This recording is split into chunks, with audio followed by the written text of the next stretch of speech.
pessoal, hoje a gente vai tratar aí de alguns assuntos de circuitos nos microcontroladores, tá? Então tem a parte aqui, ó, de circuitos de reset, fonte de alimentação, características elétricas, circuito básico para operacionalizar um microcontrolador, como que a gente trata switches, push buttons, LEDs, display de 7 segmentos, relés. Vamos falar também dos bits de configuração dos microcontroladores. E o nosso projeto hoje é o gerador de sinais, tá? Então é um projeto que dá para vocês trabalharem em cima dele e ele virá futuramente um TCC para vocês, tá? Já tivemos alunos que seguiram esse caminho aí de instrumentação, né? Na verdade, o gerador de sinal é um instrumento que a gente usa nos laboratórios. Então, falando aí de diferenças entre dispositivos da família 16F, 87, né? Então, nós trabalhamos com esse aqui, ó, 16F877A, tá? Mas essa família engloba o 876, 874 e 873. Características nessa tabela, essa tabela fica logo no início, né, nas primeiras páginas do datasheet. É um resuminho do que a gente tem, né, no microcontrolador, até para utilizar como escolha, né, para o determinado projeto. Então, memória flash é 8K, que foi até assunto da aula passada, memória de dados 368 bytes, 256 bytes de EEPROM, 15 interrupções, que é um assunto da próxima aula teórica nossa. Pinos de I/O, nós temos os portes A, B, C, D e E.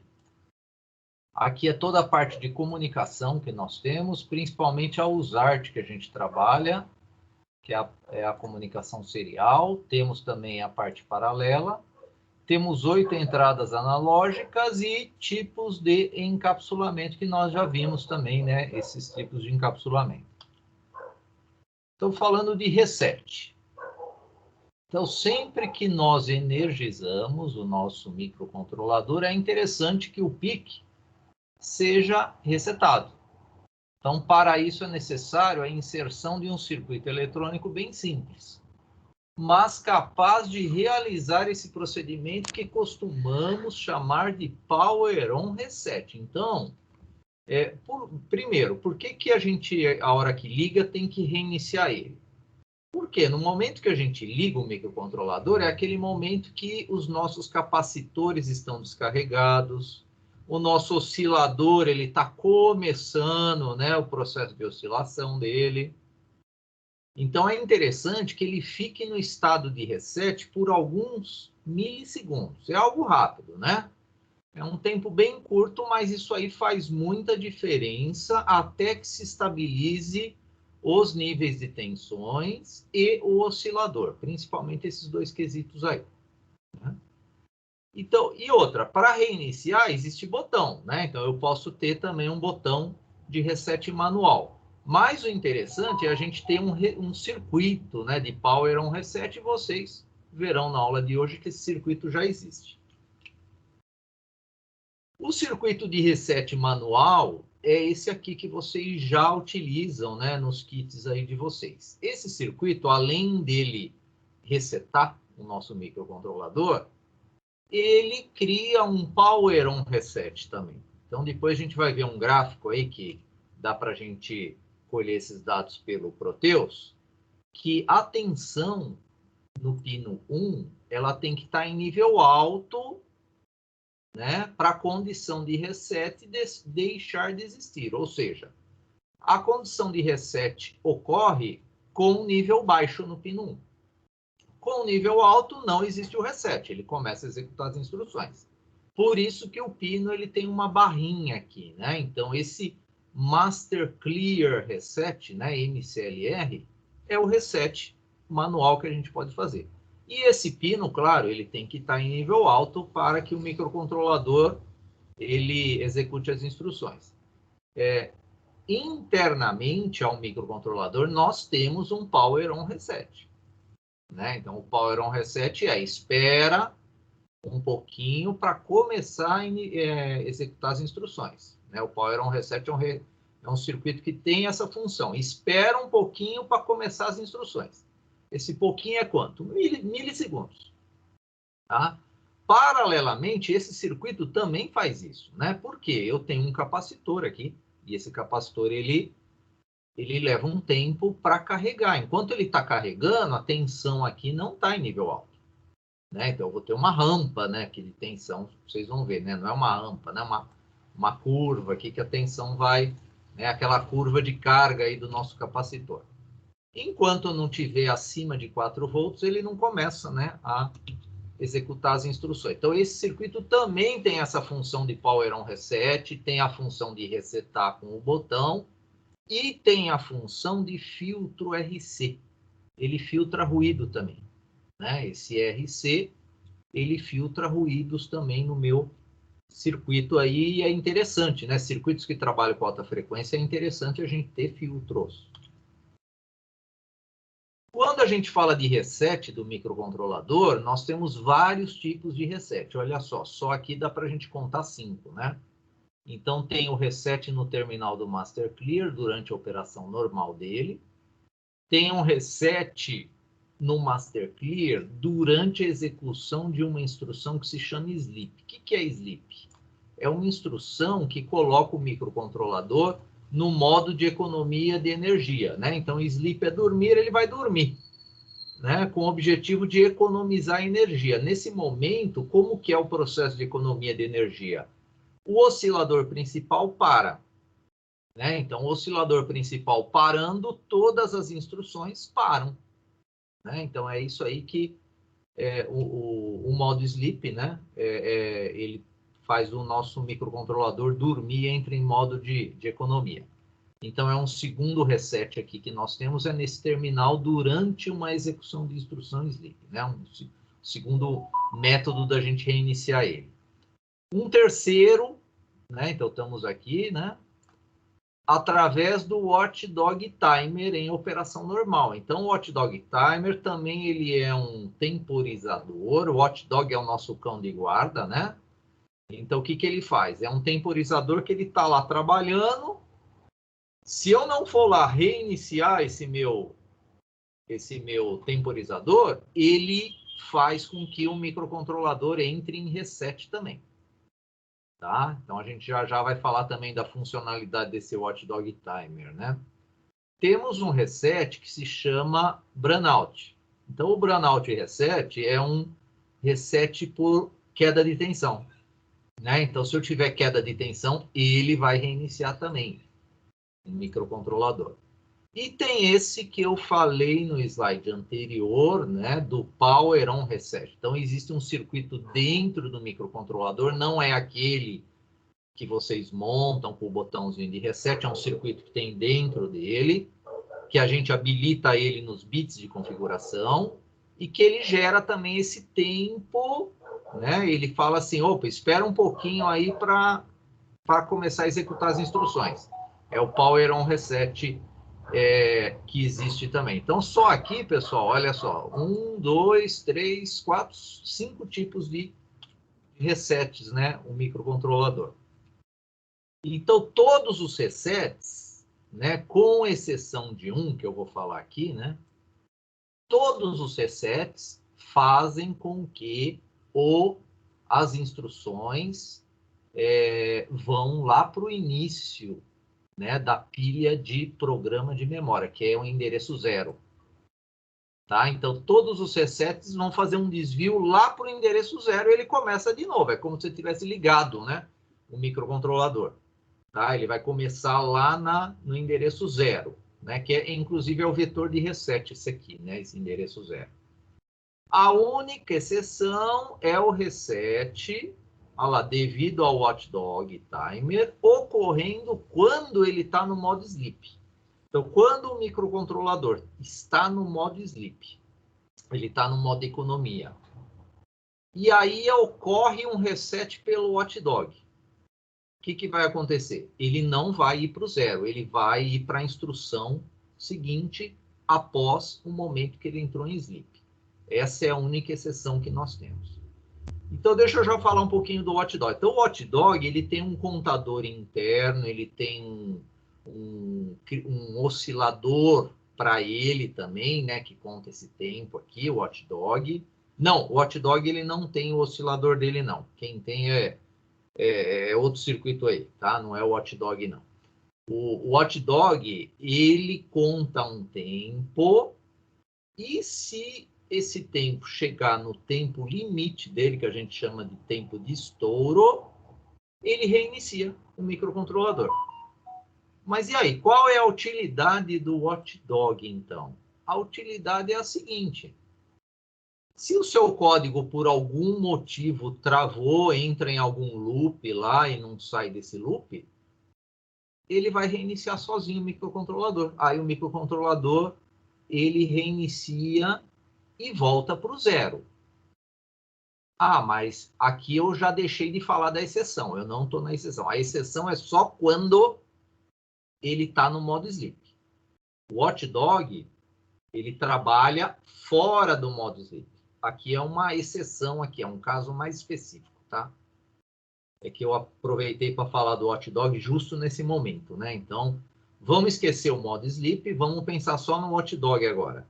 O que o watchdog faz? Ele reinicia o microcontrolador de tempos em tempos, claro, se o temporizador dele não for reiniciado, né? Então, eu tenho que constantemente, se o meu programa está funcionando normal, sem nenhum loop, sem nenhum travamento, eu tenho por obrigação, reiniciar o timer do watchdog timer constantemente.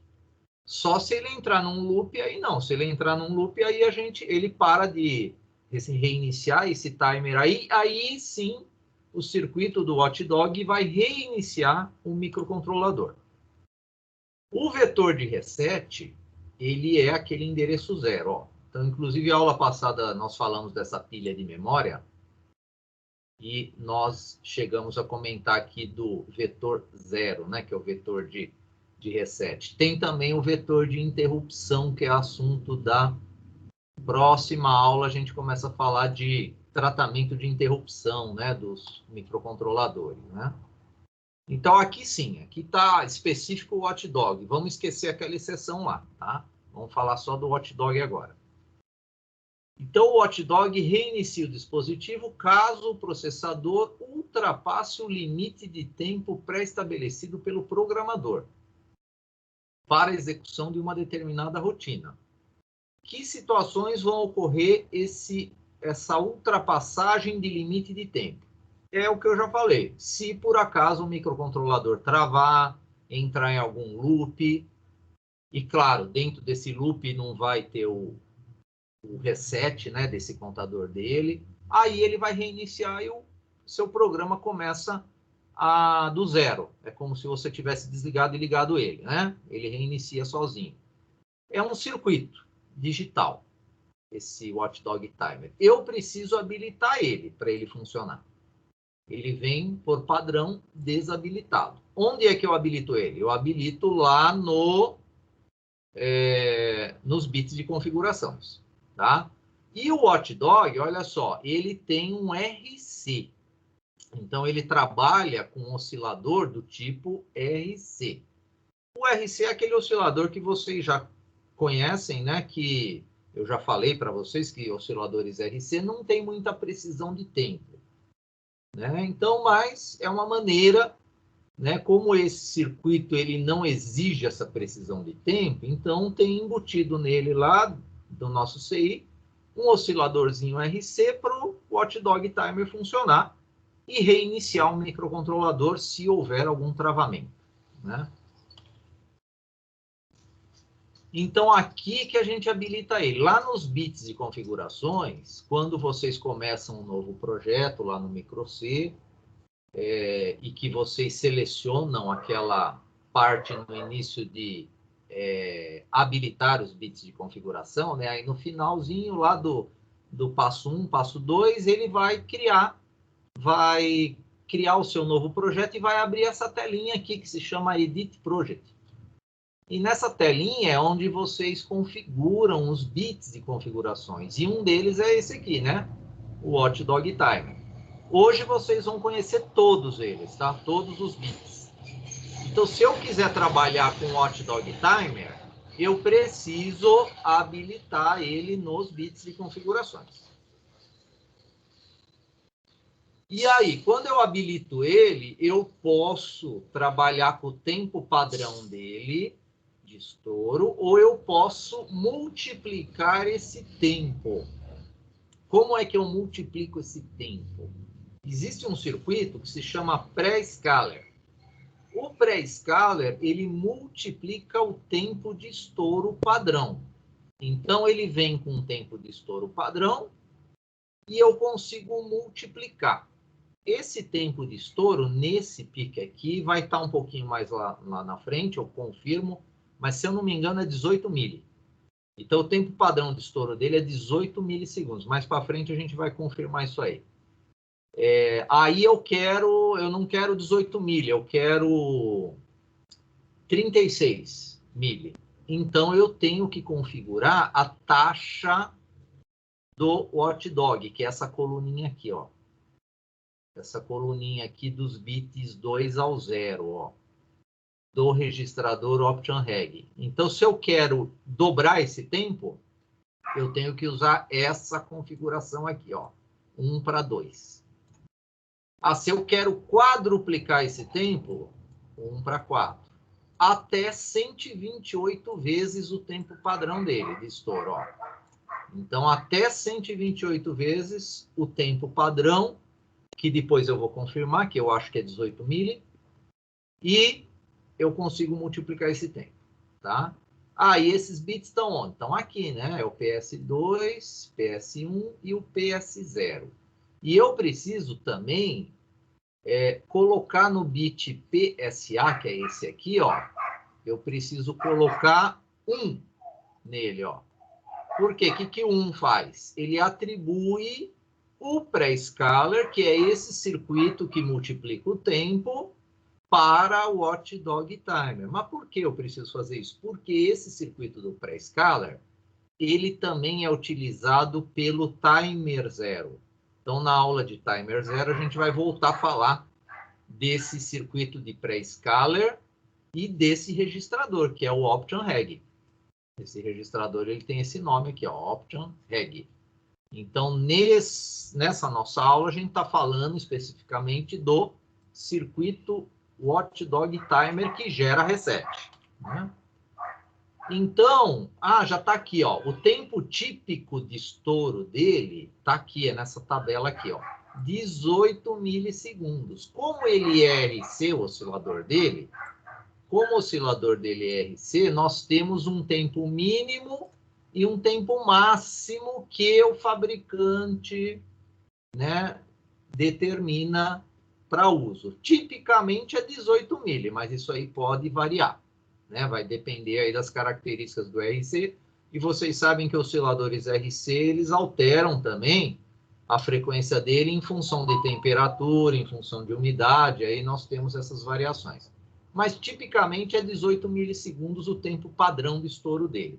Com o pré-scaler, aí eu posso, né, aumentar esse tempo. Por isso que ele tem esse detalhe aqui, ó, no pré-scaler, ou seja, sem pré-scaler, o tempo típico aqui é 18 milissegundos. Como é que eu utilizaria ele? Então, eu preciso, né, habilitar ele lá nos bits de configurações, tá? E como é que eu reinicio o timer dele para ele não estourar e para ele não reiniciar, né? Senão eu estou usando o meu programa lá, do nada ele reinicia, né? Então eu tenho que colocar essa instrução aqui, ó, no meu código.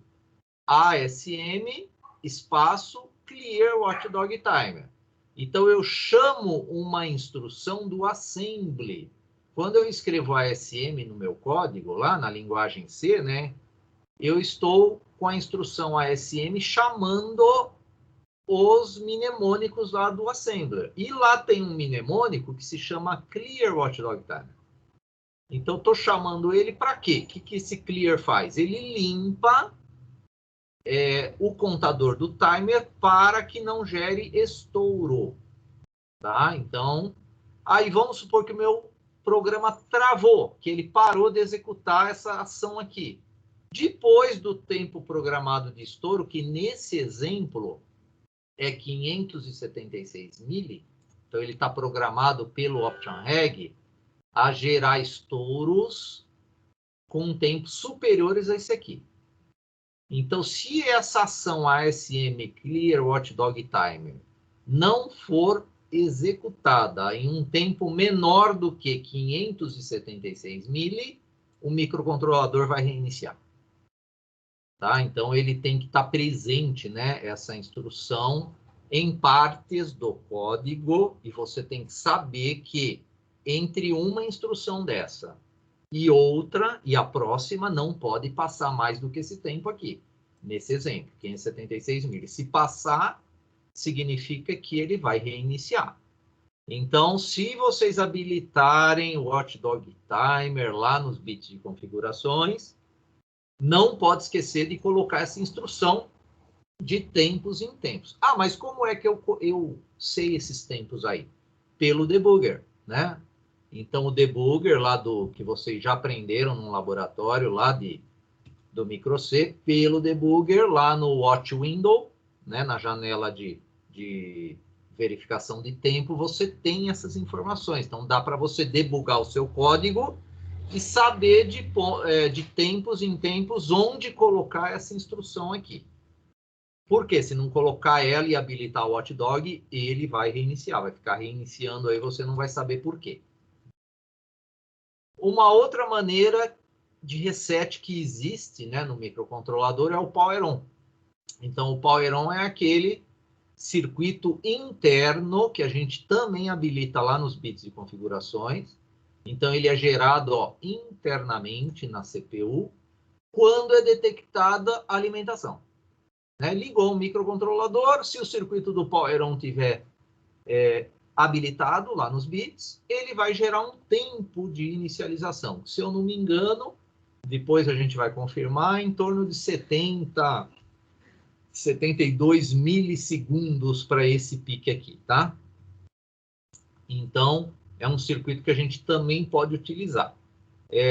Não tem nada a ver com o circuito que a gente monta lá do reset, mas aquele circuito do reset tem essa mesma função, né? Ele acaba trabalhando dessa maneira. Só que o tempo daquele RC, que eu coloco um resistor de 10K e um capacitor de 10 microfarad, ele dá um tempo maior. Vocês vão ver numa simulação do Proteus esse tempo aí dele. Outro reset, brownout, né? Esse também a gente tem que habilitar lá nos bits, ó. Bits de configurações, existe também o brownout reset. Então, o brownout, ele trabalha com eu posso escolher, né, qual é a tensão. Nesse nosso pique, nós não escolhemos nada. Tem piques que você vai lá, habilita o brownout e embaixo vai ter qual é a tensão de brownout que você quer. Então, ela pode variar de 2,05 a 4,59. O nosso PIC, segundo o nosso datasheet, capítulo 14.8, que tem a informação do brownout, né? Então, ele é quando eu tiver uma tensão abaixo de 4 volts e que essa tensão abaixo de 4 volts, ela não pode durar mais do que 100 microsegundos. Significa que, se a minha tensão estiver abaixo de 4 e ela durar mais do que 100 microsegundos, essa tensão abaixo de 4, o circuito do brownout vai ativar o reset. Então, ele vai ser reiniciado. Reset externo, aí é a gente que monta, né? Então, o reset externo é aquele circuitinho lá, né? Que a gente vai apertar o botãozinho lá. Então, eu controlo ele pelo pino do Master Clear. O Master Clear nível alto, ele não está em estado de reset. Master Clear em nível baixo, ele entra em reset. E tem uma característica também, esse pino do Master Clear, ó, com ele é possível realizar um reset externo durante o funcionamento normal do programa ou no modo sleep. Então, quando você coloca um microcontrolador no modo sleep, que é modo de economia de energia, você pode, o reset funciona, tá? O reset lá do pino 1 vai funcionar. Ou seja, você vai reiniciar ele, vai tirar ele também do sono, né? Você vai acordar o microcontrolador dessa maneira. Mas o modo sleep, a ideia é que você coloque ele para dormir e acorde ele e ele dá sequência da onde ele parou. Se você reiniciar ele, tudo bem, ele vai sair do modo sleep, mas ele não vai reiniciar da onde ele parou. Ele vai lá para a instrução 0. Para acordar o modo sleep, que é o warm-up dele, né? O warm-up não, wake up. Para fazer o wake up, que é o acordar do microcontrolador, quando ele está no modo sleep, existem alguns métodos que mais para frente a gente vai falar que é gerando interrupção. Então, eu preciso gerar interrupção para tirar ele desse modo de economia, claro, sem ele voltar para o início, né? Aí ele dá sequência da onde ele parou. E esse circuito de reset externo, olha lá, é aquele que vocês já conhecem, né? É um circuito dado pelo próprio fabricante, tá? Então, o próprio fabricante, ele determina esse tipo de circuito, né? Então, na verdade, o que está faltando aqui é a nossa chave, né? Que a gente liga em paralelo com esse capacitor aqui, né? Então, nós ligamos aqui uma chave que vai gerar o reset dele, que vai ser o nosso reset externo. Só esse circuito aqui, o que ele faz? Né? Ele cria aquele power on e ele trata a filtragem de ruídos também, ó. Filtragem de ruídos e ESD, que são cargas eletrostáticas. No caso, ele faz a descarga eletrostática, né? Então, as descargas eletrostáticas também, né, são funções aí desse nosso circuito aí. Então, ele tem a função de gerar reset, quando eu coloco o botão aqui, claro, né, um reset externo. Ele filtra ruído, ele cria o power on, né, para o microcontrolador começar a funcionar, e ele protege também contra os pinos dele, contra as descargas eletrostáticas que podem ocorrer.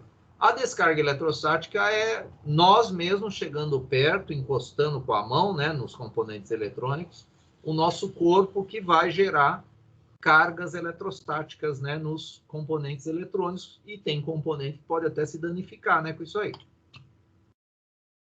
Esse é o circuito tradicional que a gente trabalha, né, com um botão, tá? Então, esse aqui vocês já conhecem, né? É o circuito anterior, porém, agora tem o botãozinho dele aí de reset. Aqui está o gráfico dele, ó. Então, eu tenho aqui, esse gráfico aqui, ó, vocês conseguem plotar ele lá no Proteus também, tá? Então, eu coloquei uma ponta de prova de tensão aqui, ó, no Master Clear, tá? Aí você abre o modo de gráfico analógico. Você cria esse gráfico lá e rasta esse pino Master Clear para dentro do gráfico. Pressionou a barra de espaço, ele faz uma leitura em um tempo, que aqui no caso é de 0 a 1 segundo, eu que programo, né? Esse aqui é o modo de simulação do Proteus, ele é diferente do osciloscópio, né? O osciloscópio é uma simulação dinâmica, né? Essa aqui é uma simulação estática, tá? O osciloscópio ele vai te dando resultados, né, de leituras sem parar o tempo. Esse aqui eu controlo o tempo que eu quero de simulação, né? Que nem aqui eu quero medir a tensão nesse pino de 0 até 1 segundo. Então, vocês estão vendo que, ó, nesse tempo aqui, ó, é onde ele atingiu os 4 volts. Então, acima desse tempo aqui, ele entra em execução de instruções, né, acima de 4 volts. Então, deu um tempo de mais ou menos 160 milissegundos, mais ou menos, 170 milissegundos, está mais ou menos aqui, ó, nesse ponto aqui, ó. Ou seja, ele mantém esse circuito aqui, ele mantém o microcontrolador no estado de reset por 170 microsegundos, mais ou menos. E como é que eu consigo alterar esse tempo? Através do RC aqui, né? Se aumentar o resistor, aumenta esse tempo de carga, né? Se aumentar a capacitância, aumenta o tempo de carga e vice-versa, né? Então, mas tipicamente são esses valores que o próprio fabricante ele determina, tá? Tem que fazer uma configuração de carga inicial do capacitor zero nessa simulação, tá? Então tem que fazer também isso aqui. Depois eu demonstro aí quando eu abrir o Proteus aí para vocês.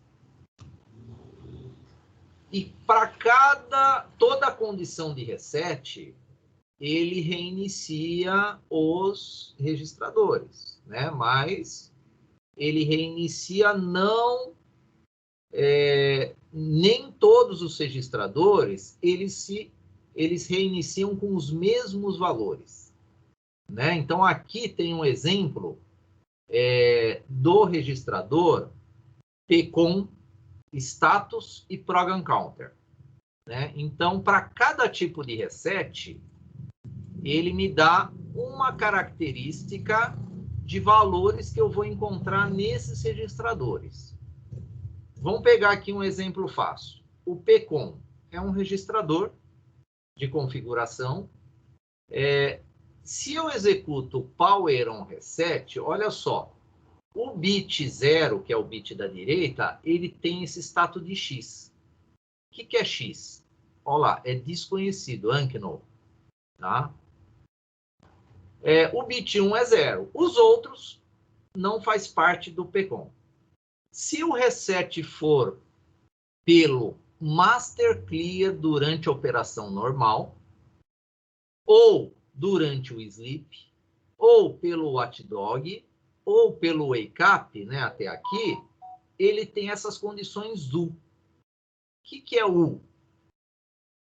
Ele não muda. Ele mantém o valor que estava lá. Unchanged, né? Então, change é mudar, unchanged é não mudar. Então, ele não muda. Então, para cada tipo de condição de reset, nós temos valores nos registradores, valores iniciais diferentes. Existe uma tabela, que é essa aqui, ó, que ela dá a condição inicial de todos os registradores desse PIC. Tá? Então, ele segue aquela regra. Olha, ele tem uma tabela, uma coluna para resets de Power On e de Burnout. Então, toda essa coluna aqui é para resets de Power On e Burnout. Ele tem uma coluna que ele dá a informação dos resets pelo Master Clear e pelo Watchdog. E ele tem uma coluna que ele dá a condição de retorno do modo sleep, que é esse wake up. Então, quando ele faz um wake up via watchdog ou interrupção, ele entra nessas condições aqui. E para que serve isso aqui? Se vocês estão fazendo um projeto, né? Vamos supor que vocês estão fazendo um projeto para controlar uma roda gigante de um parque de diversão. De repente, dá uma piscada lá na energia e o controlador dessa roda gigante reinicia. E tinha alguém subindo ou descendo da cadeirinha lá da roda gigante. Eu preciso saber se aquele pino, se aquele registrador que está controlando aquele motor, qual é a situação que ele vai voltar. Porque ele pode causar um acidente, né?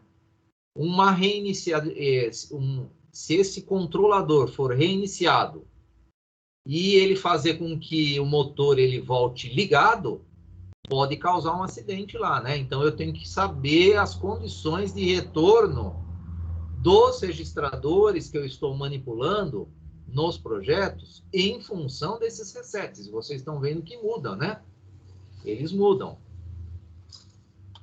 Aqui continua a tabela, tá? Esse aqui é o próximo slide com o restante dos registradores. E aqui nós temos a parte do oscilador, né? Então, eu preciso de um startup timer, que chama, ó. Então, existe um oscilador startup timer também, que fornece um atraso na inicialização. Por que ele fornece esse atraso na inicialização? Olha, é mais um circuito para garantir o funcionamento agora especificamente do oscilador. Quando a gente liga o oscilador, olha só pelo gráfico aqui. Ele começa a oscilar na frequência de oscilação dele depois de um determinado tempo. Ou seja, até aqui, ó, eu não posso executar instruções nesse período de tempo aqui, porque ele está começando a oscilar. Quando ele entrar na frequência de oscilação padrão dele, aí sim é o momento do microcontrolador começar a oscilar. É nesse momento. Então, existe um oscilador startup timer, esse aí já é programado para... Eu não preciso programar ele, né, lá nos bits de configuração, ele já é um circuito nativo, né, do microcontrolador, e ele causa um atraso, e o tempo é contado em ciclos de clock. 1024, ciclos de clock. Lembrando que ciclos de clock é diferente de ciclo de máquina, né? Ciclo de máquina é 4 ciclos de clock. Então, esses ciclos de clock é a frequência mesmo do oscilador. Tá? Eu não divido nada por 4 aqui, né? Então, ele libera a inicialização do microcontrolador após 1024 ciclos de clock. Então, é um circuito oscilador startup timer específico para o oscilador. Né? Ele é utilizado apenas nos modos também, ó. O modo RC não usa, né? Esse circuito. É só no XT, LP e HS. O modo RC que não é usado. E somente com o Power On Reset, ó, ativo, ou o Wake Up. O Wake Up é um modo de fazer com que o nosso microcontrolador acorde quando ele está dormindo, que é o modo sleep. Fonte de alimentação. Então, a fonte de alimentação é essencial para o bom funcionamento, né, do nosso microcontrolador. Se ela for mal projetada, ela pode introduzir ruídos indesejáveis no sistema e reiniciar o dispositivo, porque agora a gente trabalha com frequências mais elevadas, com instruções, processamento dessas instruções. Um ruído, o que significa ter um ruído? O ruído ele pode mudar 1 bit, 2 bits, 10 bits, né? Dos dados que eu tenho lá e alterar toda a lógica lá do meu código, causar instabilidade no meu projeto. E aí, o que eu tenho que fazer? Fonte, hoje em dia, pessoal, não tem muito o que pensar. Fonte é isso aqui, que está aqui, é esse circuito aqui, ó. Não tem muito o que inventar de fonte. Por quê? Não tem muito o que inventar, porque nós temos os reguladores hoje, ó. Então, para microcontrolador de família TTL, é o 7805. Então, ele parece um transistor, né? Mas ele é um regulador de tensão, ele tem Zener, ele estabiliza a tensão.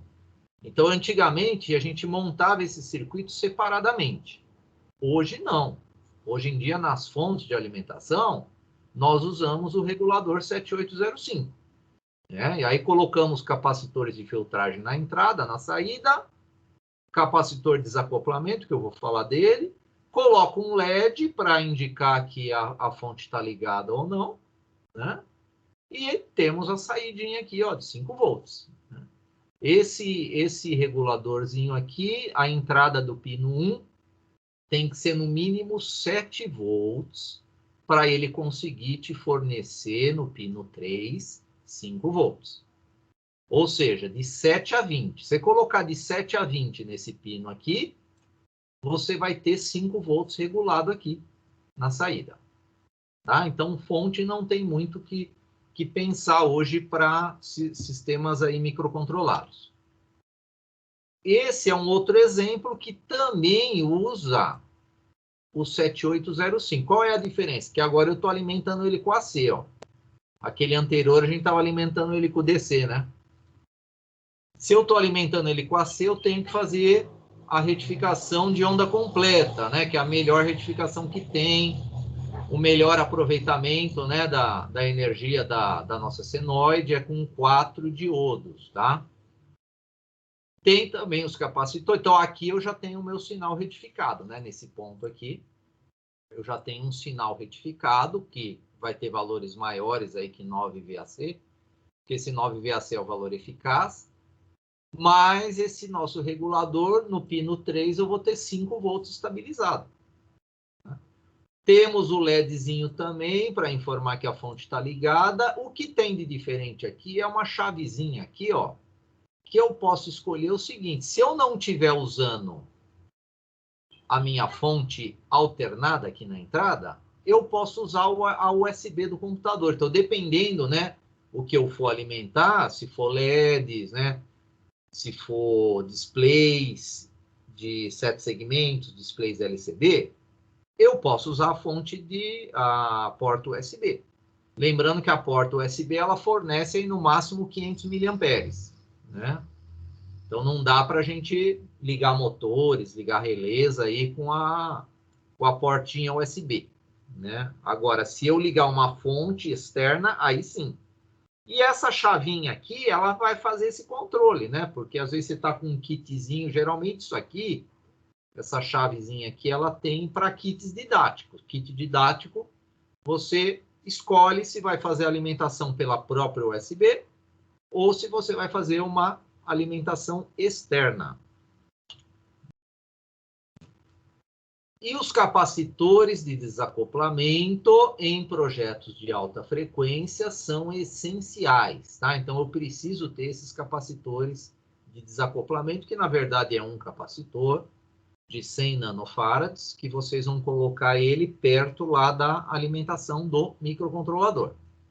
Então, olha só, hoje é possível alcançar as velocidades de processamento atuais nos circuitos digitais, devido, em parte, ao fato dos CIs requererem uma menor tensão e maior corrente. O que acontece quando eu diminuo a tensão? O meu circuito fica mais suscetível a pequenas interferências. Então, se eu estou diminuindo a tensão dos circuitos, né, para ele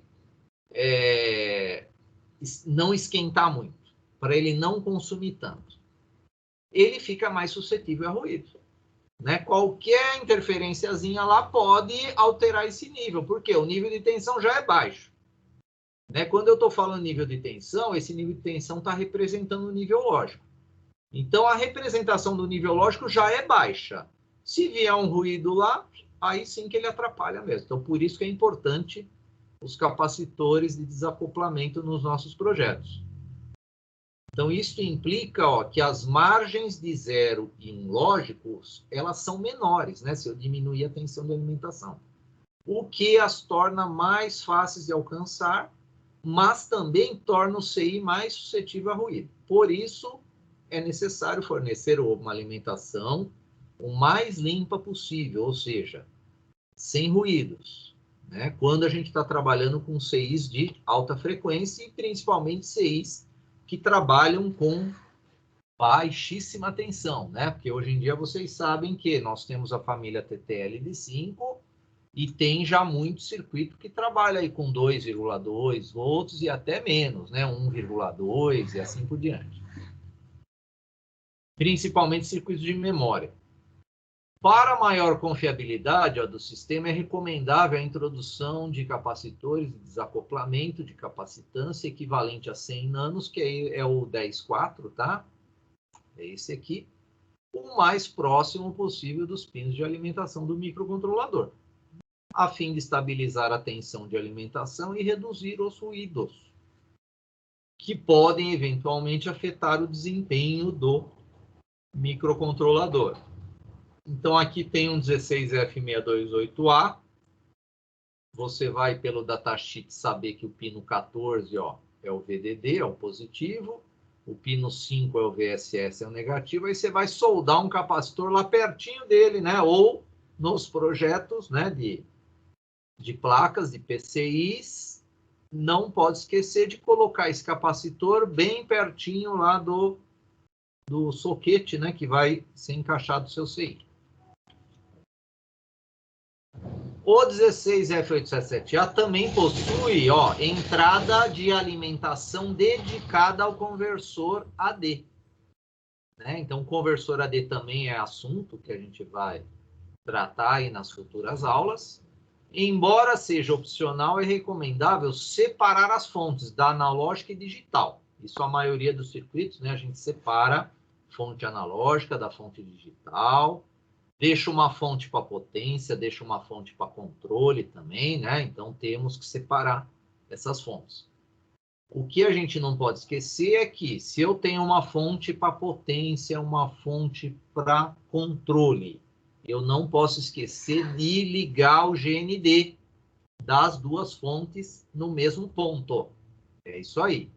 O GND da fonte de potência tem que estar ligado junto com o GND da fonte de controle. O GND da fonte alternada tem que estar ligado no GND da fonte contínua, porque a gente precisa ter continuidade da corrente elétrica.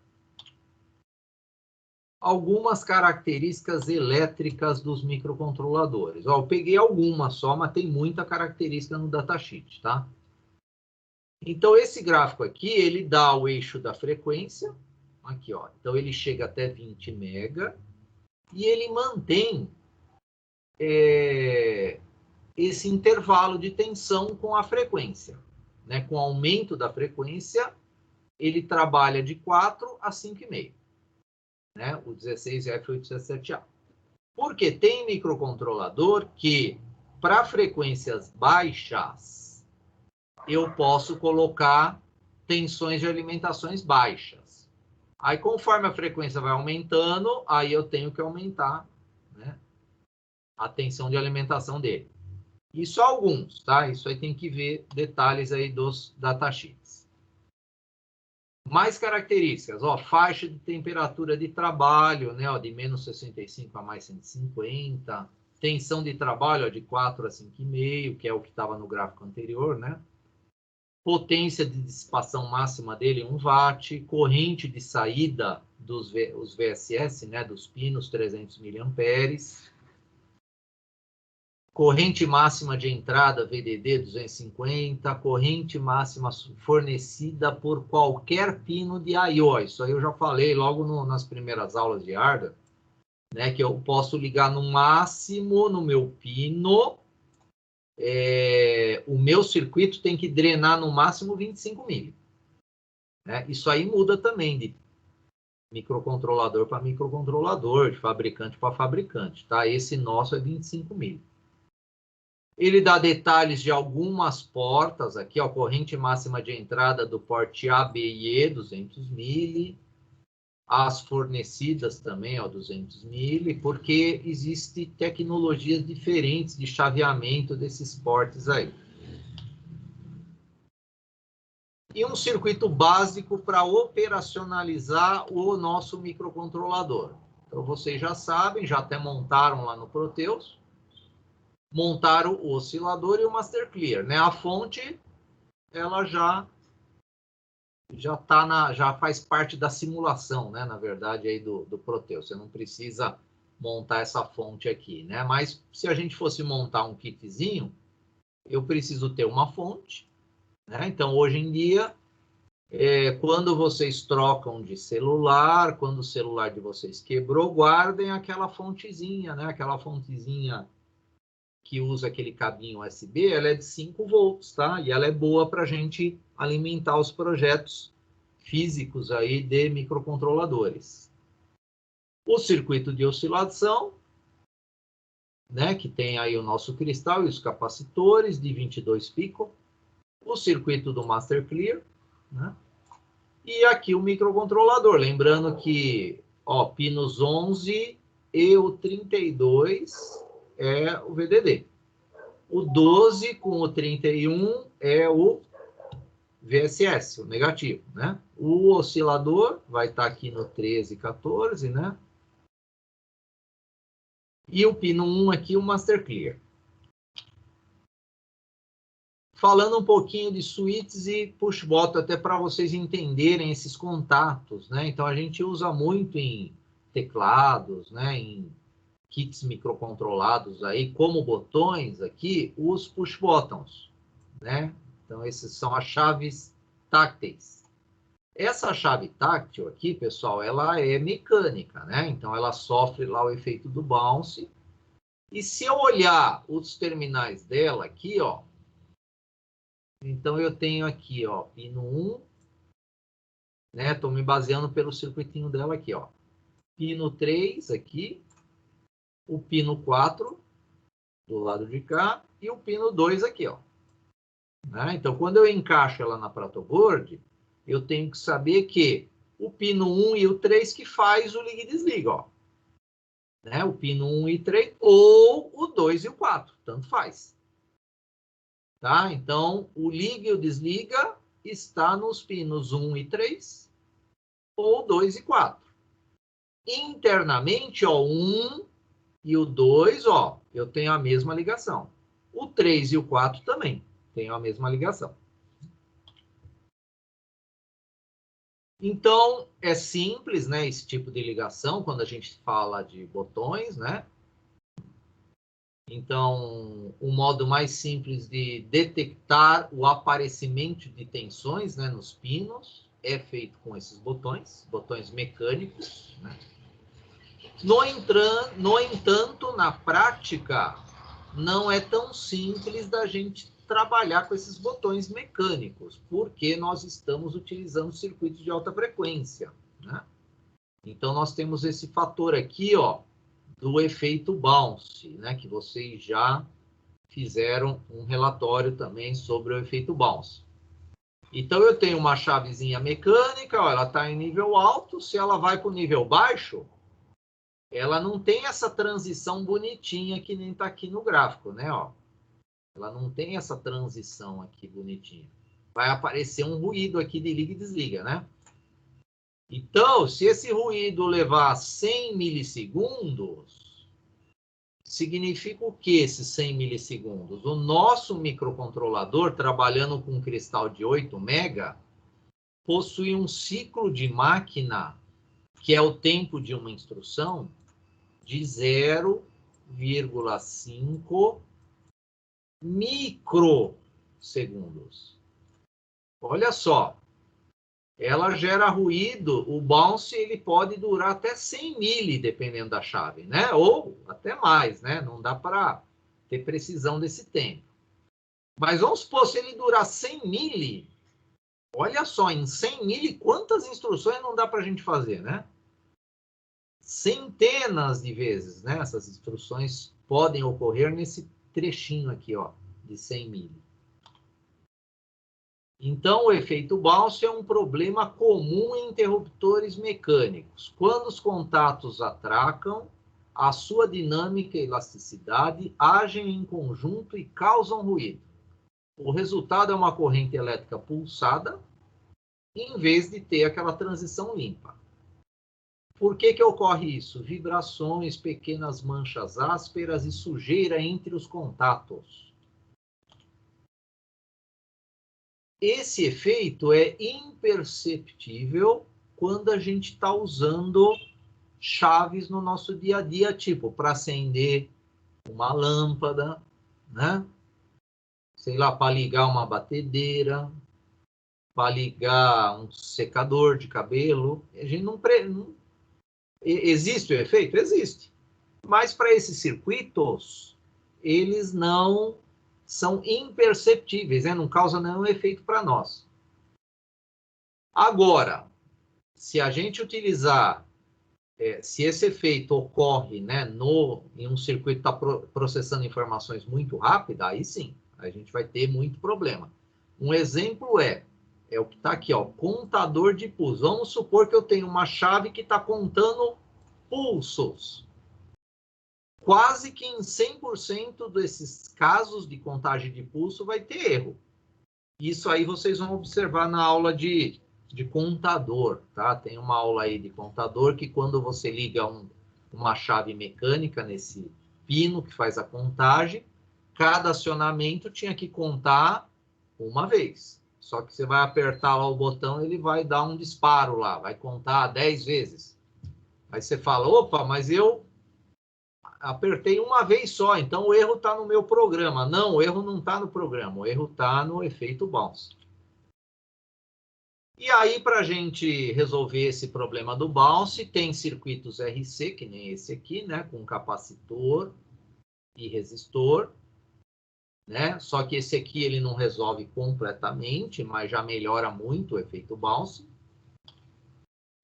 O melhor é a gente ter um flip-flop RS, né? Com um flip-flop RS é mais caro, mas a solução é resolvida definitivamente. Tá? Então, é uma solução mais cara, mas a gente resolve rapidamente, definitivamente, esse problema do bounce. Ou se a gente usar o nosso delay, né? Também. Né? Então, aqui tem o exemplo, né? Então, o delay, a gente não gasta nada com isso, a gente só gasta o tempo, né, do processador, que é um tempo curto, né? No caso aqui nesse exemplo, o delay ele está com 200 mili, mas podemos até diminuir esse tempo, tá? Que está até meio que exagerado aí esse tempo de 200 mili, mas eu testei aqui com o if uma chave, né? O B3 é uma chave mecânica. Aí o código para, ele para nessa linha por quê? Para terminar o ruído. Terminou o ruído, ele dá continuidade no código, né? Então, vantagens, porque é gratuito e pode ser aplicado aos contatos de qualidades inferiores também. Agora, hoje em dia tem muito sensor eletrônico que trabalha com o princípio da luz, né? Então, eu tenho um LED que emite luz e um fototransistor que recebe a luz. Esses tipos de sensores não causam efeito bounce. Sensor eletrônico não causa efeito bounce. LEDs também é algo bem fácil da gente usar, é usado muito para sinalização, né? Então, o LED ele tem 2 terminais, são terminais que são polarizados, né? Eu tenho o terminal do anodo e do catodo. O catodo é esse menorzinho aqui, né? O anodo é o maior. Se os terminais estão cortados, né? No mesmo tamanho, aí você vai pelo chanfro, né? Então, ele tem um chanfro, esse chanfro aqui, olhando nesse anelzinho inferior do LED, esse chanfro vai indicar o catodo, né? Então, ele é polarizado diretamente só, né, o LED. Então, ele trabalha aqui na polarização do primeiro quadrante. Então, é só no primeiro quadrante que o LED vai emitir luz. Ele começa a emitir luz a partir da tensão de trabalho dele, que também quando ele passa esse joelho aqui, ó, que é a faixa de trabalho dele, ele começa a emitir luz. Mas e aí? É 2,5, é 3,7? Depende da cor do LED, né? Então, essa faixa de trabalho dele vai depender da cor do LED. Geralmente, a corrente máxima é 20 mili. A polarização reversa dele é aqui no terceiro quadrante, né? Então, aqui no terceiro quadrante, eu tenho a polarização reversa. Só que o LED é diferente do diodo retificador. O diodo retificador, qual é a diferença desse gráfico para o diodo LED? Nenhuma a nível do traço da curva aí. O que muda é a grandeza da tensão reversa. Observem a tensão reversa de um LED. A tensão reversa de um LED, ela é de -5 a -6. É uma tensão muito baixa. Isso significa que se você ligar o LED invertido usando a sua própria fontezinha de 5 volts, ele já pode queimar. E a maioria queima mesmo. Se você inverter o LED numa fontezinha USB, que te gera lá 5 volts, o LED já vai queimar. Tá? Então, a diferença do diodo LED para o diodo retificador é que a tensão reversa do LED é muito pequena. Agora, a tensão reversa dos diodos retificadores, não. Esse eixo aqui, ele vai para os 200 volts, 500 volts, 1000 volts, né? Então, tem diodo de várias classificações de tensões reversas, e eles são usados para retificação de sinais. O LED não, então tem que tomar cuidado nessa polarização reversa do LED, que é o terceiro quadrante, ó. Tá? É onde eu tenho as tensões negativas, né? Aplicada nele. E eu tenho sempre que dimensionar uma corrente de trabalho do LED, que fica geralmente LEDs para sinalização visual, em torno de 10 a 15 mili, né? Entre 10 e 15 mili a gente determina a corrente de trabalho do LED. Sistemas que usam bateria, você pode até diminuir, pode pôr 5 mili, que ele vai emitir uma luz legal, tá? E você vai ter mais economia de energia da bateria, né? Por isso que a gente precisa ter o nosso resistor limitador, né? Então, todo LED, né, vai ter o nosso resistorzinho limitador. Então, você precisa saber a tensão direta do LED. Essa tensão direta tem alguns exemplos aqui, ó, né, que depende da cor, né, do LED, né? Então, o infravermelho, aqui tem o comprimento de onda do infravermelho, que nós já não enxergamos, né, esse comprimento de onda aqui. Aqui é o tipo de semicondutor que gera, né, a dopagem e as cores que são utilizadas, né? Arsenieto de galho e alumínio, né? Ó, tem fosfato de alumínio, índio e galho, fosfato de galho e nitreto de galho, né? Então, são as dopagens, né, dos semicondutores para a gente conseguir emitir essas cores aí. E vocês estão observando que cada cor vai ter uma tensão direta diferente. Tá? O amarelo e o verde se aproximam, né? Entre 2,1 a 2,4, mais ou menos. O azul, 3,6. Vermelho, de 1,6 a 1,8. E o infravermelho, 1,35.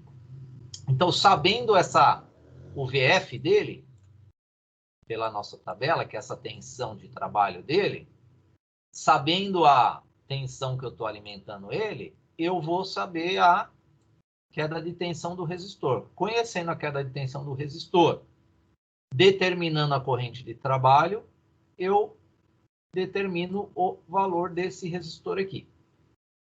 Né? Só lei de Ohm, só atuando aí na lei de Ohm. Falando agora em display de 7 segmentos, que foi assunto também da aula de laboratório dessa semana, né? Então, são 8 LEDs que nós temos nesse display. Esse display ele tem modo catodo comum e anodo comum. Aí vai depender da ligação comum, né, desses LEDs. Então, a gente pode comprar display do tipo catodo comum ou do tipo anodo comum. Os segmentos, eles seguem as letras, né, conforme, né, tá nesse desenho aqui, né? Então, seguindo aqui um sentido horário, eu começo o segmento aqui superior com a letra A, e depois vai avançando, B, C, D, E, F, e termina o segmento do meio com o G. E tem o dot point aqui, né? O ponto decimal aí. E claro, se esses segmentos aqui, eles têm tecnologia de LED, eu tenho que ter o resistor limitador, um para cada segmento. Eu não posso pôr um resistor no comum. Senão, o número de segmentos acesos vai mudar cada vez a sua intensidade. Se eu colocar um resistor apenas no comum, eu não posso colocar um resistor no comum. Eu tenho que colocar um resistor em cada LED.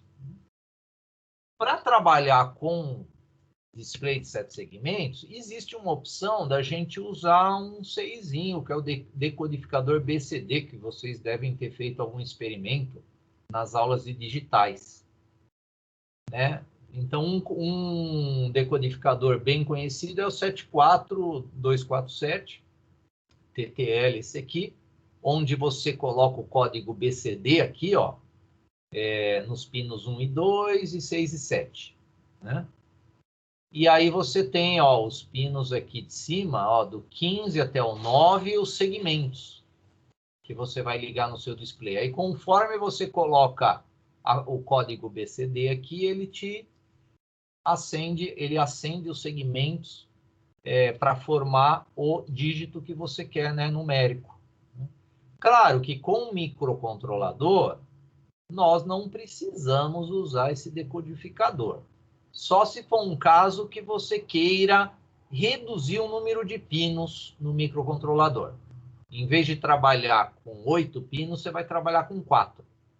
Né? Aí daria para implementar um decodificadorzinho nessa condição. Então, vamos pensar o seguinte. Se eu preciso 8 pinos para cada display, se eu fizer uma ligação dessa aqui, ó, eu quero representar 6 dígitos e mais 6 dígitos. Então, eu tenho 12 displays de 7 segmentos. Com 12 displays de 7 segmentos, eu vou precisar de 96 pinos. Então, é muito pino, né? De I/O para controlar. Será que eu vou precisar disso? Não.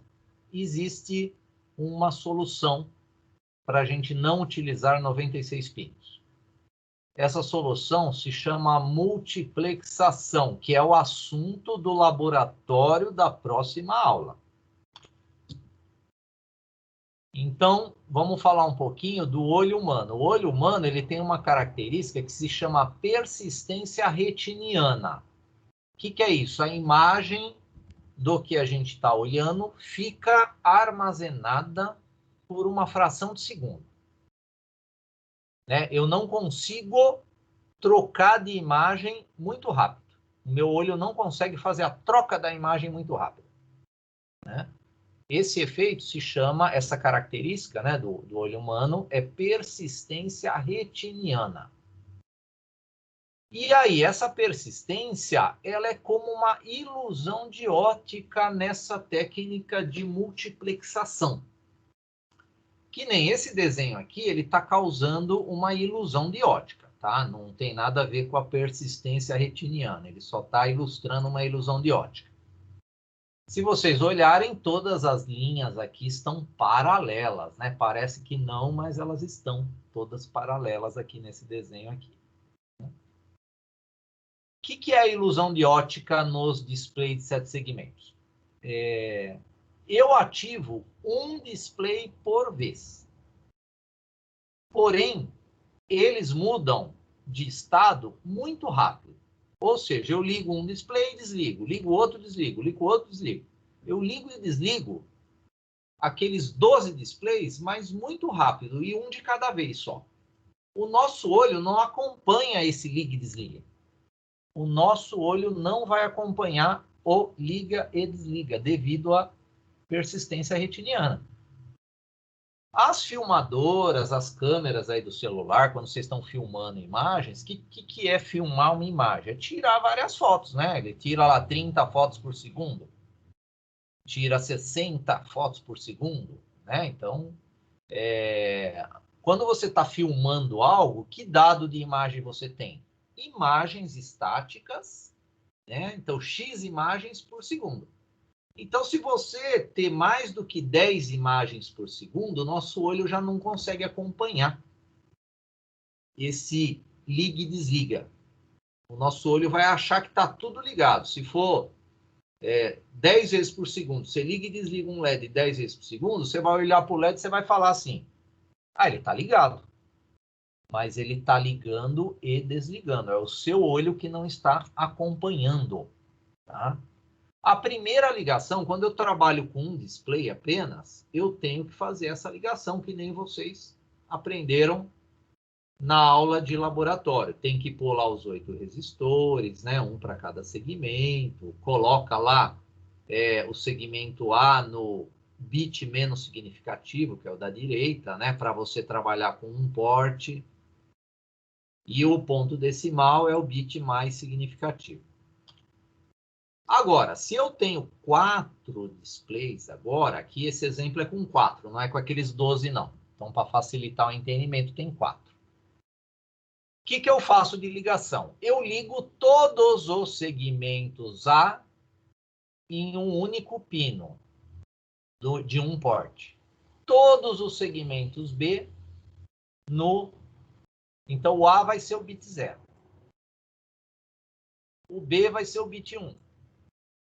Até chegar lá no ponto decimal, que é o bit 7. Né? Tenho que colocar 8 resistores nesse barramento. Eu criei um barramento aqui. O que esse barramento faz? Se eu colocar nível... Se esses displays são do modo catodo comum, que são, né? Nesse exemplo, eu estou usando catodo comum, CC. Então, esses displays são CC. Significa que eu ligo o LED com nível alto. Se eu colocar 1 no segmento A, todos os segmentos de todos esses LEDs vão receber esse nível alto. Todos. Agora, qual que vai ligar? Depende desse transistor aqui, ó. Porque esse transistor ele está comutando o catodo comum dos displays. Então, aqui no nosso texto, ele está dizendo o seguinte, ó. Eu carrego o barramento com a informação que eu quero, né, que apareça no display, que vai aparecer no display, esse display aqui, que vamos chamar de 1 aqui, ó. Esse aqui vai ser o display 1. Então, ele tem que ligar o transistor 1. Se eu carregar a informação nesse barramento e ligar só o display 1, só o transistor 1, a informação que todos estão recebendo vai ser mostrada só no display 1. E o display 2, 3 e 4? Eles receberam a informação, mas os transistores estão desligados. Eles estão desligados. Então, a informação vai aparecer só aqui. Então, o transistor T1 é ativado. Depois de um tempo, o transistor T1 é desligado. Aí desliga. Aí ele vai para nível 0 aqui, o transistor T1. E aí apaga todos os displays apagam. Aí eu carrego um outro byte no barramento com a dezena que eu quero que apareça no display 2. E ligo o transistor 2. Então, a lógica é essa aqui. E repetir isso aí, né? Então, significa o quê? Resumindo, eu carrego o barramento, ligo e desligo o T1. Carrego o barramento, ligo e desligo o T2. Carrego o barramento, ligo e desligo o T3. Carrego o barramento, ligo e desligo o T4. Qual é esse tempo de liga e desliga? Pode ser 1 milissegundo, 5 milissegundos, 10 milissegundos, né? Então, esse tempo de liga e desliga, para cada display desse, vai fazer com que um display por vez ligue. Só que você olhando, por causa do efeito da persistência retiniana, você vai achar que estão todos os displays ligados. Né? Então, eu posso ter essa condição aqui, ó. Se eu ligar e desligar os transistores do jeito que está aí, eu estou com um tempo relativamente alto, porque eu estou vendo, né? Eu estou vendo o liga e desliga desse display. É como se eu tivesse em câmera lenta aqui. Inclusive, se vocês pegarem um display multiplexado e usar a super câmera, né? A super câmera é um programa que tem aí, né? É uma câmera que filma, sei lá, 900 quadros em um segundo, 1000 quadros em um segundo, aí porque ele gera aquelas imagens em câmera lenta com perfeição, né? Se você conseguir filmar um display de 7 segmentos com vários dígitos, usando a multiplexação com a super câmera, e depois vem em câmera lenta, aí vocês vão ver que fica desse jeito aí. Se eu ligar e desligar esses transistores mais rápido, aí começa a aumentar, ó, a varredura, ó. Fica mais rápido, né? Aí mais um pouquinho, vou aumentar eles, ó, agora está bem mais rápido, né? Claro que aqui no computador não dá para a gente chegar num tempo de varredura que vai estar tudo ligado, tá? Mas já dá para observar aí, ó, que eu tô com os displays ligando e desligando num tempo agora, né, de transistor liga e desliga bem pequeno. E quanto menos eu ficar nesse liga e desliga, né, deixar ele cada vez mais rápido, né, eu vou visualizar todos os displays acesos, mas eles não estão, né? Por causa da persistência retiniana que... aqui tem uma varredura um pouquinho mais rápida agora, ó. Agora está um pouquinho mais rápido, ó. Então já dá para perceber, claro que ainda oscila, tal, né? Eu teria que diminuir mais ainda os tempos de T1, T2, T3, T4 aí para realmente visualizar tudo aceso. Essa experiência vocês farão, tá? Na próxima aula de laboratório. Aqui nós temos uma tabela para displays do tipo catodo comum.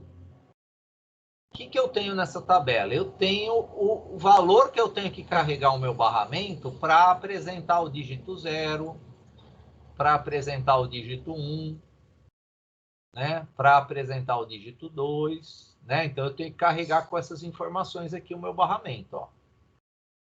Que é aquela tabela que eu pedi para vocês montarem usando aquele 7 Segment Editor, aquela ferramentinha lá que tem no Micro-C. Aqui está no sistema binário, mas eu pedi para vocês carregarem lá ou no sistema hexa ou no sistema decimal, né? Mas aqui está no sistema binário. Por quê? Com o sistema binário vocês estão entendendo que o 1 está ligando, né? Que nem aqui, ó. Se a gente olhar para o 0, o 0 eu tenho que ligar o segmento A, B, C, D, E, F menos o G. Né? O G eu coloco em 0, aí eu represento o 0 lá no meu display. E outra, essa tabela é para displays catodo comum. Se for anodo comum, eu tenho que inverter. Tudo que é 0 aqui vira 1 e tudo que é 1 vira 0. Fora a indicação de 0 a 9, né, no display de 7 segmentos, eu ainda consigo fazer mais ou menos, né, algumas outras letras, que nem o A, o C, E, J, F, L, H, aqui repetiu L, né, B minúsculo, C minúsculo, D minúsculo, O, Rzinho, T, né, então tem mais alguns caracterezinhos que a gente consegue representar com um display de 7 segmentos. Lembrando que os displays de 7 segmentos, eles foram desenvolvidos só para números, né? Mas dá para a gente inventar aí umas letrinhas que nem eu pedi para vocês fazerem um código lá para ele escrever FATEC-SP, né? No laboratório. Relés. Então, falando de relé também, o relé é um interruptor elétrico que ele abre e fecha, só que eu tenho que usar um outro circuito para controlar ele, né? Para fazer o liga e desliga dele. Então, ele é ligado aos pinos de saída do microcontrolador e utilizado para ligar e desligar dispositivos de potência, né? Então, eu tenho transistores de potência, mas tem utilidades que a gente usa o relé. Uma delas é no projeto de hoje. Eu vou falar para vocês, o projeto de hoje a gente vai usar um relé. Mas para controlar cargas de alta potência, a gente geralmente usa o nosso relé ou até usa os dispositivos semicondutores de potência, só que aí eu tenho que saber qual dispositivo semicondutor de potência que eu vou utilizar para a corrente alternada e para a corrente contínua. Com o relé eu não me preocupo com isso, né? O relé ele vai controlar tanto corrente contínua quanto corrente alternada.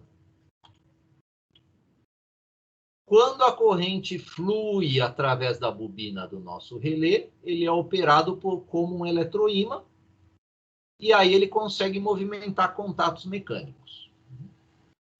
Semelhante aos optoacopladores, não há nenhuma conexão galvânica. Eu também posso usar o relé para isolar circuitos, ou seja, eu posso controlar uma carga de 220 volts com o meu microcontrolador de 5.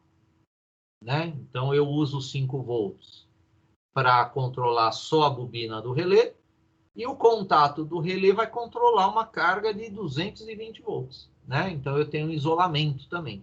Né? É o que o optoacoplador faz. Ele faz esse isolamento aí. E aí, quando uma carga indutiva, né, é desligada, não precisa ser só a bobininha do relé, né? Pode ser um motor, né? Aqui tem o exemplo também do motor e do relé. Quando eu desligo uma carga indutiva, o campo magnético criado se contrai e gera uma alta tensão inversa. Essa alta tensão inversa pode queimar o nosso dispositivo que está ligando e desligando essa bobina, que aqui no caso é o nosso transistor aqui, ó, pode ser um SCR, né, um TRI aqui, é o que vai fazer o acionamento da bobina. Então, quando eu desligo, carga indutiva, eu posso queimar o nosso transistor. Com o diodo invertido, ó, então aí entra esse diodinho invertido aqui, ó. Ele não conduz com a corrente de acionamento, ou seja, quando a bobina está ligada, está criando campo magnético, o diodo não conduz, ele está polarizado reversamente. Mas quando, né, ele coloca em curto quando eu desligo a alimentação. Quando eu desligo a alimentação da bobina, vai surgir essa tensão inversa, e essa tensão inversa vai polarizar o nosso diodo diretamente, colocando em curto a corrente induzida no desligamento e protegendo o nosso transistor. Por isso que nós temos que colocar o nosso diodinho aí em paralelo com as bobinas de relé. E para terminar a parte teórica de hoje, bits de configuração. Então vamos falar rapidamente dos bits de configuração. Alguns vocês já conhecem. Lembrando que os bits também são conhecidos como fusíveis. Então eles são conhecidos como fusíveis, né? E eles são configurados nas memórias não voláteis, né? Na memória flash do microcontrolador. Então, eu tenho aquela tabelinha lá com os bits, que a gente seleciona o que vai fazer, né, com cada bit, que ação que a gente vai ter. O primeiro é o oscilador, que a gente escolhe. Então, vocês já tiveram aula de circuitos de oscilação, e vocês já sabem os tipos RCs, o HS, o XT e o LP, né? Cada um com o seu uso, cada um com sua característica aí, para controle de circuito. No nosso caso, a gente usa o HS, né? Então, a gente, com aquele cristal de 8 mega, tem que ser esse modo HS Oscillator. O bit do Watchdog Timer, vocês aprenderam hoje, né?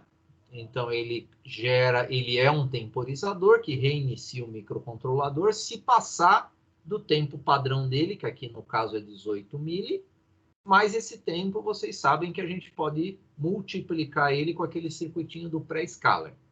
Então, é o bit que eu seleciono aqui, Enable ou Disable, né, para habilitar ou desabilitar o circuito do Watchdog. O Power Up Timer é aquele circuitinho interno ao microcontrolador que ele também gera aquele tempo para o microcontrolador começar a executar as instruções, que é de 72 milissegundos, né? Então, dados aqui do nosso datasheet, ó, capítulo 14.6, 72 milissegundos é o valor normal, né, do Power Up Timer quando ele está habilitado. O Brownout, também ele é habilitado aqui nos fusíveis, né, nos bits de configuração. Então, ele gera o reset, se ele tiver habilitado, claro, para tensões, né, abaixo de 4 volts e um tempo maior que 100 microsegundos. Em alguns modelos, eu posso, né, escolher a tensão que eu vou trabalhar. Tem os microcontroladores que é os LP, que é Low Power. Eles funcionam com tensões aí, ó, de 2 volts, 3 volts, para você ligar pilhas, né, nele. E aí você tem, claro que, regular, né, a tensão de burnout ou nem trabalhar com o burnout ativo, né, para tensões baixas. Temos aqui a parte de Low Voltage in Circuit Serial Program. Então, para programar, a programação em baixa tensão, ela é usual em microcontrolador, porque eu quero usar USB, né, os gravadores de microcontrolador, todos eles, eu programo ele com baixa tensão, né? Então, eu posso...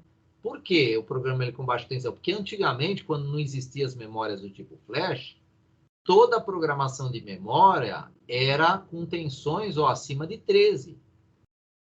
Né? Então, eram tensões mais altas para gravar. No nosso caso, os gravadores de microcontrolador, todos trabalham com gravação em baixa tensão. Mas eu posso desabilitar essa condição aí de gravação em baixa tensão.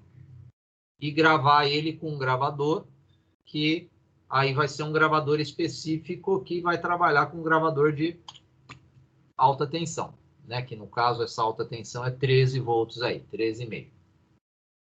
Temos a parte de proteção de dados da memória, porque quando vocês fazem um projeto, né, a parte de hardware, todo mundo já sabe montar.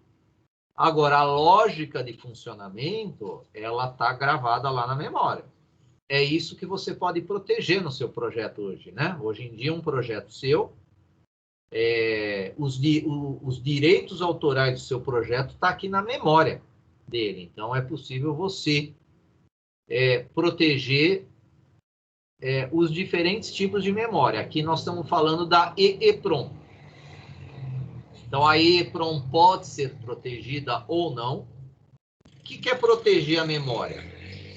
Bom, primeiro, todo gravador de microcontrolador, ele tem uma ferramentinha que você pode ler os dados que você tem em memória. Se a memória estiver protegida, você não vai conseguir ler os dados nela. Eu posso proteger a memória flash, né? Então, eu posso proteger aqui, ó, a memória flash por blocos também, né, de área que eu quero de proteção também. Eu posso escolher esse tipo de proteção. Eu posso executar um debugger que se chama in-circuit, ou seja, com o hardware funcionando. O debugger que vocês fizeram lá no laboratório foi o debugger de software. Agora, o debugger de software, vocês montavam lá um código e executava instrução por instrução, né? O código. Esse foi o debugger que vocês fizeram, um debugger de software. Agora, eu posso fazer debugger que se chama in-circuit. Ou seja, eu vou testar ele no meu hardware mesmo, debugger. Eu consigo gerar passo a passo os ciclos de máquina no meu hardware. Aí eu tenho que habilitar esse modo aqui também, in-circuit debugger mode.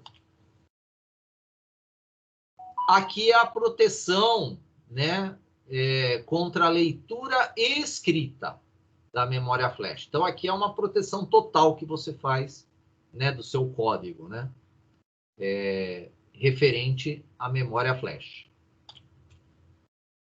E onde é que ficam esses bits de configurações?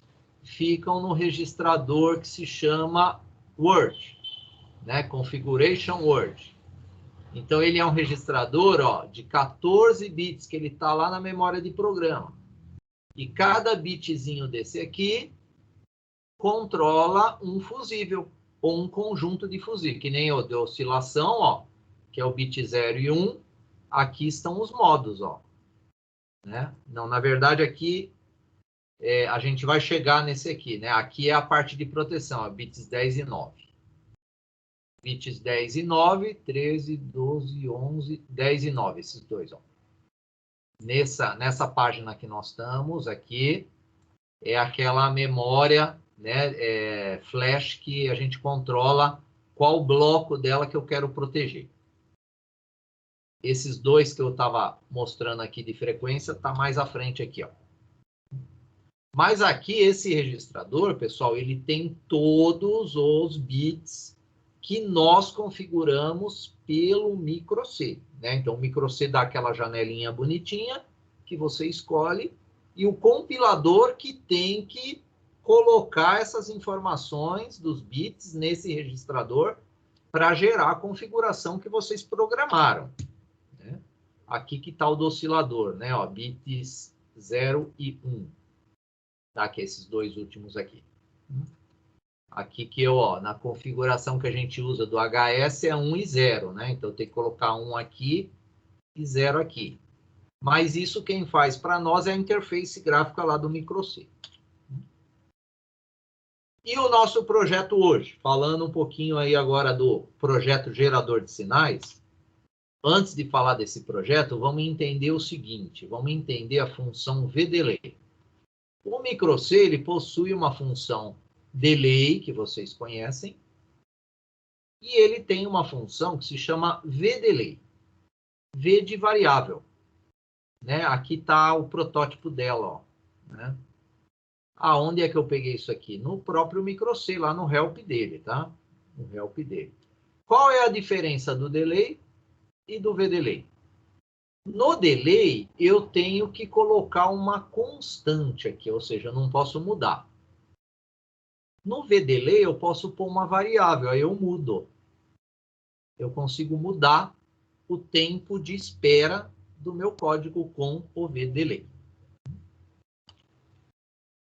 Qual é a ideia de mudar o tempo de espera? É eu criar uma forma de onda com a frequência que eu quero. Eu consigo regular a minha frequência.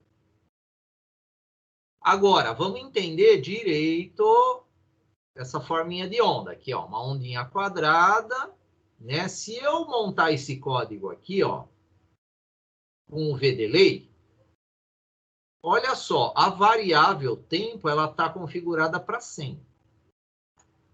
O port D.RD0, tio port D.RD0. Eu estou fazendo a função não aqui, né? A not. Estou invertendo. Eu estou invertendo a cada 100 mili o nível lógico do port D. Então, eu estou tendo esse sinal aqui, ó. 100 milissegundos ligado, 100 milissegundos desligado. O período é de 200 mili. Então, eu tenho uma frequência de 5 Hz. Então, aqui, se eu colocar um VDelay de 100 mili e usar essa estrutura de inversão, né, do pino, eu vou ter um período de 200 mili, e esse período de 200 mili, fazendo o inverso, dá 5 Hz de frequência. E para ajustar essa frequência? Por isso que a gente usa o VDelay, né? Então, o VDelay a gente usa para conseguir um ajuste de frequência. Como é que eu ajusto a frequência? Mudando o parâmetro de tempo do VDelay. Eu mudo o parâmetro de tempo do VDelay. Então, olha só, se eu usar esse código aqui como exemplo. Então, esse código, nós testamos o botão B0 e o B1. Se o botão B0 for pressionado, ele soma 100 na variável tempo, que foi declarada aqui em cima, ó, unsigned int tempo. Se eu pressionar o B1, eu subtraio 100 da variável tempo. E o que são esses dois ifs aqui? Eu estou testando para impor o limite máximo e limite mínimo da variável tempo. Se a variável tempo for menor que 100, ela fica travada em 100. Se a variável tempo for maior que 2.000, ela não passa de 2.000. Então, eu estipulei um limite inferior e um limite superior da variável tempo com essa estrutura aqui. E testo dois botões. E inverto o nível lógico do port D.RD0 e gero o meu atraso aqui, ó, o VDelay com a variável tempo. Então, se eu estou conseguindo manipular agora a variável tempo, eu controlo o liga e o desliga desse pino. Aí eu estou trabalhando com a frequência. Vamos fazer um teste disso aqui, ó, só para ficar mais claro para vocês. Eu estou aqui com o Proteus. Deixa eu só confirmar aqui o código que está instalado nele. É o do VDelay. Então, eu vou... É esse código que nós acabamos de analisar, né? Então, eu estou com o osciloscópio aí, tem o LEDzinho piscando também, né? Como pelo LED a gente não consegue visualizar, né, a frequência, eu liguei também o frequencímetro aqui, tá, pessoal? Ó, o frequencímetro, ele tem um ajuste do modo dele, ó, esse mode aqui, ó. Esse mode tem que estar aceso aqui o frequency. Porque, ó, se eu clicar aqui, ele vai para o modo contagem, ó. Então, ele começa a contar agora. Se eu clicar aqui, ele contar o tempo em segundos. O de baixo é o tempo em milissegundos. E pressionando mais uma vez, ele entra no modo frequência. Então, olha só. Eu estou trabalhando com 5 Hz. Agora, se eu pressionar aqui, ó, o B0, eu coloquei um aviso aqui, ó. B0 aumenta o período, B1 diminui. Eu vou pressionar o B0. Olha só, pelo osciloscópio já deu para visualizar que o período aumentou. E pelo frequencímetro, vocês já viram que a frequência já diminuiu, né? Foi para 2, 3 aí, ó. Apertar o B0 de novo, olha só. Aumentou mais ainda o período, foi para 1 Hz aí. Aumentou mais ainda o período, ó. O B1, se eu pressionar o B1, olha lá, eu consigo agora diminuir o período e aumento a frequência. Então, olha só que interessante, né, pessoal? Eu estou controlando a frequência de uma onda quadrada. Tá? Então, eu tenho um gerador aqui de onda quadrada. Com esse código aí que nós analisamos. Tá? Com o código que nós analisamos. Deixa eu mostrar para vocês aquela ponta de prova. É essa aqui, ó, que eu pego. É Probe Mode. Eu vou colocar ela aqui no Master Clear para a gente ter aquela curva de carga lá do capacitor. Então, eu coloquei ela aqui, ela já até assumiu o nome que foi dado aqui nesse terminal, ó. MCLR. Aí eu venho aqui, ó, eu tenho o Graph Mode. Clico no Graph Mode e vou pegar o modo analógico. Aí eu venho aqui e escolho o tamanho do gráfico que eu quero aqui na tela, ó, eu que escolho. Aí, ó, escolhi o tamanho do gráfico na tela. Aí eu venho aqui, ó, nessa ponta de prova, eu tenho que arrastar ela aqui para dentro.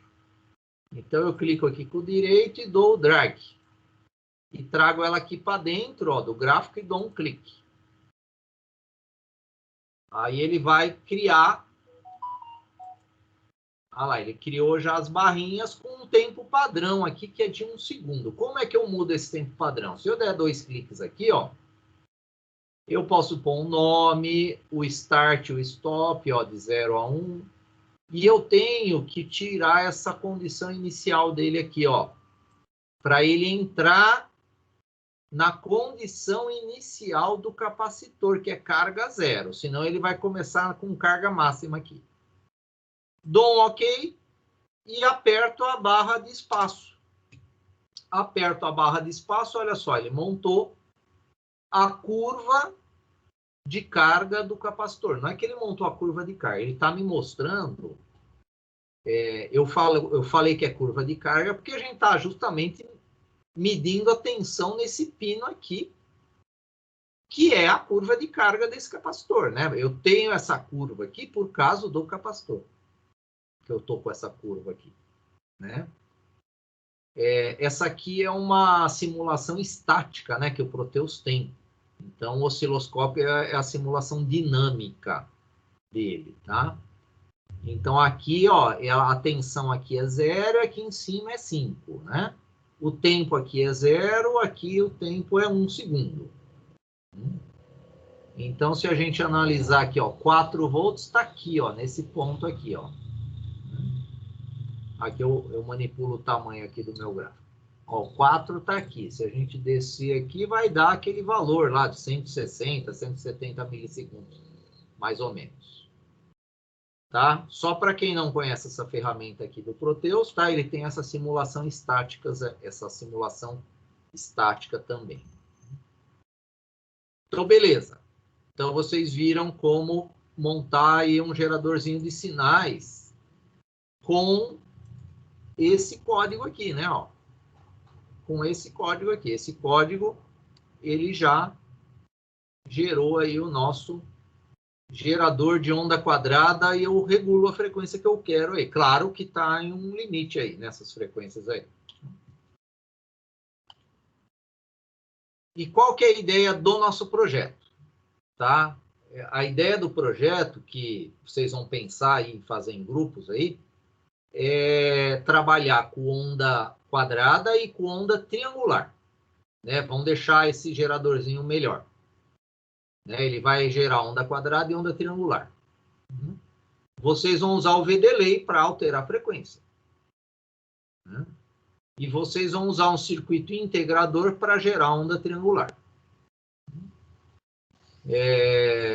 Intervalo de frequências, eu coloquei aqui o valor do VDelay, que já vai gerar essas frequências aqui, ó. Ou seja,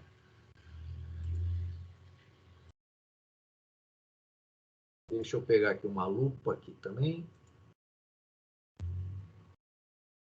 Ó, se vocês colocarem um VDelay de 1, vai gerar uma frequência de 478. E aí tem que acender o LED 1, o LED 0. Esses LEDs aqui é para representar o valor da frequência. Então, é uma tabelinha que você vai lá olhar a condição do LED 0, 1, 2 e 3 e por essa tabela você vai saber que frequência está. Né? Então, os LEDs eles vão dar o valor da frequência que está selecionado. Então, se vocês usarem VDelay de 1, gera a frequência de 478. Se gerar o VDelay de 2, de 244 até o de 10, que dá 50 Hz. O botão B0 diminui a frequência, o botão B1 aumenta a frequência, o B2 troca a forma de onda, de quadrada para triangular. O pino RC3 está controlando um relé. Utilizar o trava-tecla nos botões para uma melhor precisão. Indicador de frequência são os LEDs. L0, L1, L2 e L3. Vamos entender o circuito. Então, no circuito, eu tenho aqui ó, os LEDs. Já estão prontos no circuito de vocês. Os botões também, mas nós usamos só 3 botões. Quem quiser despoluir o circuito, pode despoluir, tá? Tira aí o que não está sendo usado. O que tem a mais aqui, ó? Tem um circuito integrador, que usa o 741, que vocês também aprenderam essa semana na aula de laboratório de Elon. Aí quem não fez Elon, quem não faz Elon 1, né? Ou já fez, ou vai fazer. Então, quem está nessa condição de vai fazer, então vai ter que acreditar que esse circuito, se você entrar com uma onda quadrada aqui, ó, nesse pino RC0, vai sair uma onda triangular aqui. Tá? A seleção é usando o nosso relé. Então, eu tenho um relé aqui, que ele está chaveando a saída, ó. Uma entrada é o RC0, a outra é essa aqui, ó, da onda triangular. Né? Uma tá para cá e a outra tá lá no RC0. O RC0 tá aqui, ó. Né? E é ele que eu escolho se eu vou querer um sinal quadrado ou um sinal triangular. Lembrando que eu acho que vocês tiveram esse problema, alguns me chamaram na aula lá de laboratório, que o integrador ele não estava gerando corretamente o sinal triangular. Por quê? Ele não estava gerando? Porque o gerador, ele não tinha nível negativo. Então, o gerador de onda quadrada precisa ter nível de tensão negativo para eu ter a rampa de subida do meu sinal triangular. Então, eu preciso ter um nível positivo e um nível negativo. Nível positivo e nível negativo. E aí, esse RC0, eu não tenho nível negativo. Como é que eu faço para deslocar, para fazer um offset dessa onda quadrada? É essa fontezinha de 2,5 que está aqui, tá, pessoal? Com essa polaridade aqui, ela vai deslocar a sua onda quadrada. Então, você vai ter mais 2,5 e menos 2,5. Mais 2,5 e menos 2,5. Senão, você não vai ter uma onda triangular na saída aqui. Vai ter o frequencímetro e vai ter também o osciloscópio. Então, aqui está só a teoria, né, do nosso circuito integrador, que vocês já conhecem. Então, olha só, eu tenho aqui uma onda quadrada e eu vou ter também como resultado, nessa saída tri aqui, ó, que eu estou chamando de tri, uma onda triangular. Claro que ela não é perfeita, né? O circuito aqui eu preciso ter um controle de ganho automático também, já eu vou falar para vocês, né? Os efeitos que ocorrem aqui, é um circuito que tem que melhorar, claro, mas eu tentei deixar do jeito mais simples possível, só para vocês entenderem aí a ideia desse projeto aí. Por que que a gente usa um relé para fazer o chaveamento? Né? Então, eu tenho que usar uma chave eletromecânica. Se eu usar uma chave digital para fazer esse chaveamento, a nossa onda triangular vai ser filtrada. Então, vocês viram, aqui é uma aplicação do relé mecânico, é para isso. Eu não vou ter essa filtragem. Se eu usar uma chave digital, se eu colocar aquela lógica com portas AND, eu nunca que vou ter na saída uma onda triangular, porque o meu circuito vai filtrar a minha onda triangular. Então, eu preciso usar uma chavinha mecânica só para desviar o meu sinal. Instrumentos, frequencímetro e osciloscópio. Né? Os LEDs vão indicar frequência. Então, vamos ver funcionar também esse nosso frequencímetro aí.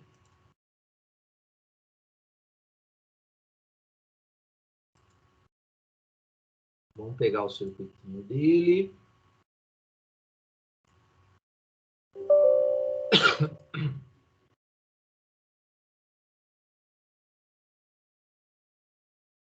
Tá aqui o nosso projetinho de gerador de sinais, tá? Então, olha só, aqui embaixo tem o integrador, aqui o nosso relé com a seleção, aqui é só texto, tá? Aqui é só texto para indicar a condição dos 4 LEDs aqui, qual é a frequência que a gente vai trabalhar. A fonte simétrica está aqui também para o 741, tá? Tem a fonte simétrica aqui do 741. Deixa eu só verificar o arquivo está certo. Vamos iniciar o nosso gerador de sinais agora. Olha, ele está com onda quadrada. Que frequência que ele está? Observem os LEDs. L0, L1, L2, L3. Ó, tá 1010 aceso. Ele está com 50 Hz e é o que está marcando no frequencímetro.